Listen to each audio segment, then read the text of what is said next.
యొక్క కింకరులండి. శనిగాడు శనిగాడు అని ఒక మాట అంటుంటారు, చాలా పొరపాటుది. ఆయన గ్రహాలలో ఒకడు, మహానుభావుడు. ఆయనని అలా నిందించడం, అలా మాట్లాడడం ఎప్పుడూ చేయకూడదు. ఆయనకి ఒక గొప్ప శక్తి ఉంది. ఏమిటో తెలుసా అండి? ఆయన కష్టపెడతాడు. ఎలా కష్టపెడతారో తెలుసా? ఆయన అనుగ్రహం కానీ కలిగిందనుకోండి, మీరు భగవత్ సేవలో ఉన్నారనుకోండి, ఆయన ఎలా కష్టపెడతాడంటే, మీరు చక్కగా ఏదో ఒక గొప్ప మోక్షపురికి యాత్రకి వెళ్ళేటట్టు, ఆ యాత్రలో మామూలుగా భార్యను తీసుకుని పైదా పచ్చీసులు ఏదో ఆ గుళ్ళోకి ఈ గుళ్ళోకి వీళ్ళొచ్చేయడం కాదు.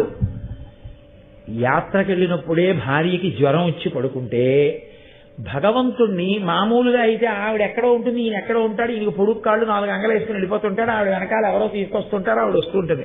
పాపం ఎప్పుడు ఏ పూజో గోత్ర సంకల్పాల దగ్గర ఆవిడ ఇంతమందిని దాటుకుని ఆయన పక్కకు వస్తుండాలి. ఇప్పుడు ఏమవుతుందంటే